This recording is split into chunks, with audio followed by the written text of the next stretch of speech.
এখন বক্তব্য রাখবেন 24-এর গণ অভ্যুত্থানের অগ্রনায়ক, ইসলামী আন্দোলন বাংলাদেশের সংগ্রামী সিনিয়র নায়েবে আমির আলহাজ হযরত মাওলানা মুফতি সৈয়দ মোহাম্মদ ফয়জুল করিম শেখে চরমনাই।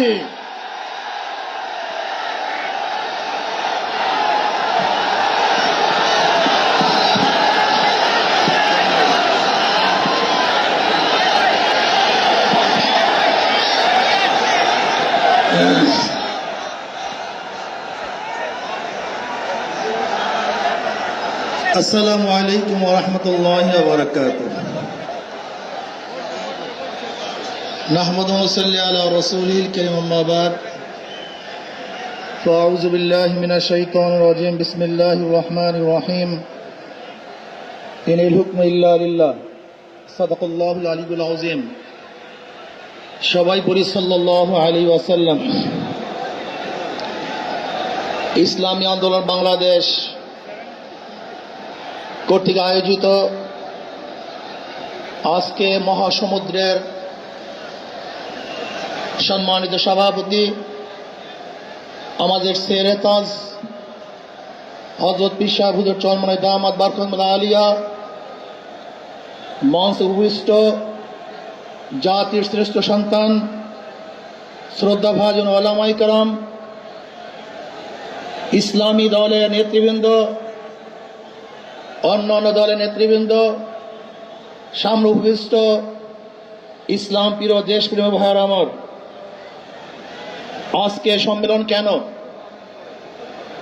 আমরা পিআর সিস্টেম নির্বাচন চাই, সংখ্যানুপাতিক হারে নির্বাচন চাই। বিএনপি কেন মানছে না? বিএনপি তো দাবি করেছে আমরা জাতীয় সরকার গঠন করব, এটা বিএনপির দাবি। আর জাতীয় সরকার গঠন করার জন্য সবচেয়ে ভালো পদ্ধতি পিআর সিস্টেম নির্বাচন। জাতীয় সরকার সর্বদলের অংশগ্রহণমূলক সরকার, আর সর্বদলের অংশমূলক সরকার গঠন হতে পারে একমাত্র পিআর সিস্টেম নির্বাচনের ভিত্তিতেই। তাহলে কেন বিএনপি মানছে না? কারণটা কি আমি তো বুঝি না। অবশ্যই বিএনপিকেও পিআর সিস্টেমে নির্বাচন মানা উচিত।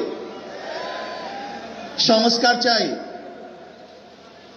বিএনপি বলছে আমরা সরকার গঠন করে ক্ষমতায় গিয়ে সংস্কার করব। প্রথম প্রশ্ন হলো এই, আগামীতে বিএনপি ক্ষমতায় যাবেন, এই গ্যারান্টি আপনি কে দিয়েছে? আপনি কিভাবে ভেবেছেন যারা 91 থেকে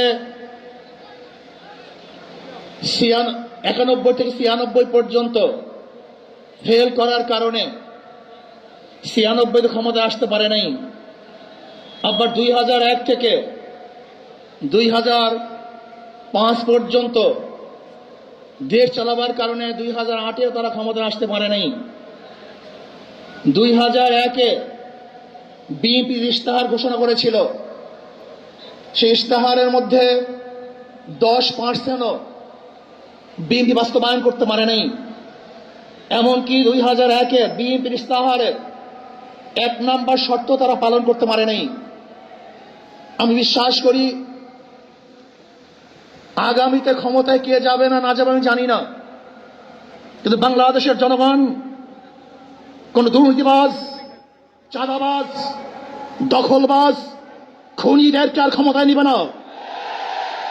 বাংলাদেশের জনগণ রক্ত দিয়েছে, জীবন দিয়েছে বাংলাদেশে চাঁদাবাজি করার জন্য নয়, খুন করার জন্য নয়, দেশকে দখল করার জন্য নয়, দুর্নীতি করার জন্য মানুষ রক্ত দেয়, জীবন দেয় নাই। বাংলাদেশের মানুষ জীবন দিয়েছিল, মানুষ মুক্তি পাবে, শান্তি পাবে।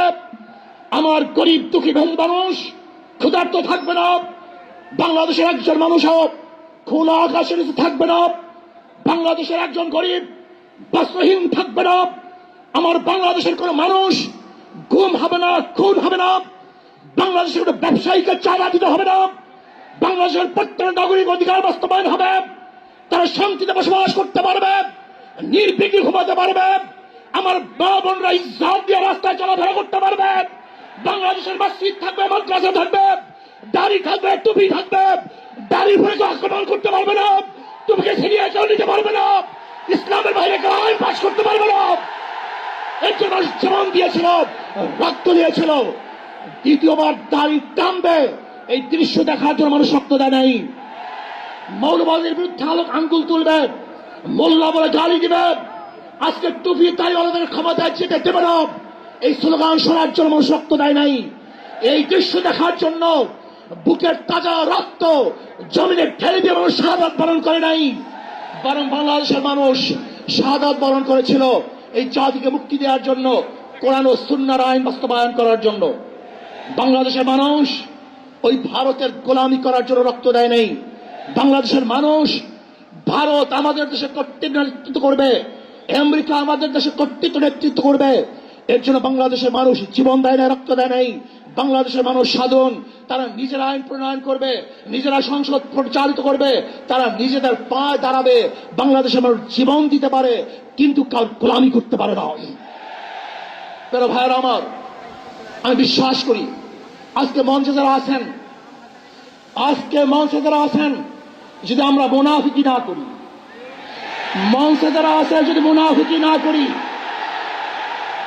মুখের এবং কাজের কথা যদি একসাথে থাকেন, মুখের সাথে কাজের যদি মিল থাকেন, আমি এই লক্ষ জনতার সামনে কসম করে বলতে পারি আগামীতে ক্ষমতায় যাবে ইসলাম, ক্ষমতায় যাবে ইসলাম, কোনো সন্দেহ নাই।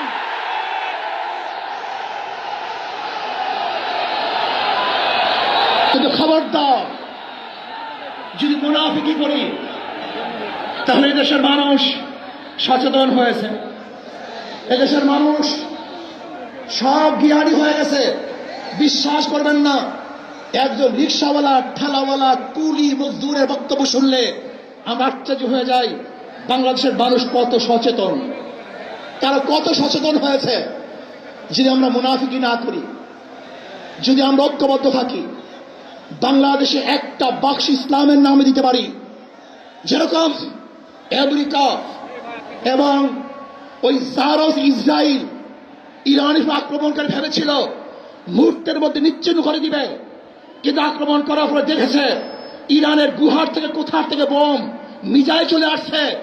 আমেরিকা এবং ইসরায়েল যেরকম অনুভব করতে পারে নাই, বাংলাদেশের বুকে যদি একটা বাক্স দেওয়া হয়, বাংলাদেশের ঘরের থেকে এমন মিসাইল বের হবে, এমন বোমা বের হবে, গোটা বাংলাদেশ থেকে, গোটা দুনিয়া থেকে ইসলামের দুশ্মনকে ধ্বংস করে ফেলবে ইনশাআল্লাহ। ঐক্য হন, মুনাফিকি করবেন না, একসাথ হন, ঐক্যবদ্ধ হন, এইটা আমার মেসেজ থাকবে। যদি ঐক্যবদ্ধ ভাবে ক্ষমতার লোভকে সংবরণ করে আমি ক্ষমতায় যেতে চাই না, ইসলামকে ক্ষমতায় নিতে চাই। আমি ক্ষমতায় যাইতে চাই না, কোরআন ও সুন্নাহকে ক্ষমতায় নিতে চাই। যিনি আদর্শ লালন করেন, এই নীতি আদর্শ যদি গ্রহণ করেন, ইনশাআল্লাহ নাসরুম মিনাল্লাহি ফাতহুন করিব, অবশ্যই সাবিরিন, সেই দিন আসতেছে। আমি দেখতেছি, মহাজ আমার চোখের সামনে আমি দেখতেছি, ওই সংসদের মধ্যে কলেমার কথা হবে, কোরআন ও সুন্নাহর কথা হবে, লা ইলাহা ইল্লাল্লাহ উচ্চারিত হবে। গোটা বাংলাদেশের মানুষ শান্তিতে বসবাস করতে পারবে, জুলুম থাকবে না, অত্যাচার থাকবে না, অবিচার থাকবে না। প্রত্যেকটা মানুষের প্রাপ্তি তাদের ঘরে ঘরে পৌঁছানো হবে। আজকে আমার মা বোনেরা মনে করছে ইসলাম ক্ষমতা আসলে আমাদের অবস্থাটা কি হবে। ইসলাম ক্ষমতা আসলে প্রত্যেকটা মা বোনের ন্যায্য অধিকারকে প্রতিষ্ঠিত করা হবে। ইসলাম ক্ষমতা আসলে আগামী 5-10 বছরের মধ্যে সমস্ত গরিবরা দরিদ্র সীমার উপরে চলে যাবে।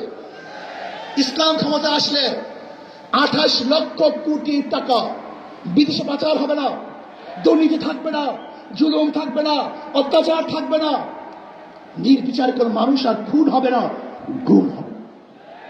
ইসলাম ক্ষমতা আসলে শ্রমিকদেরকে তাদের অধিকার আদায়ের জন্য রাস্তায় নামার কোনো প্রয়োজন হবে না। ইসলাম ক্ষমতা আসলে কৃষক, শ্রমিক, মজদুররা তাদের অধিকারকে প্রতিষ্ঠিত করার জন্য ইসলামী সরকার তাদেরকে নিয়ে কমিটি গঠন করে তাদের প্রাপ্তি তাদের কাছে পৌঁছায় দেবে।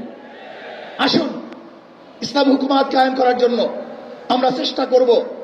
আজকে আমাদের এই জনসভায় যশোর থেকে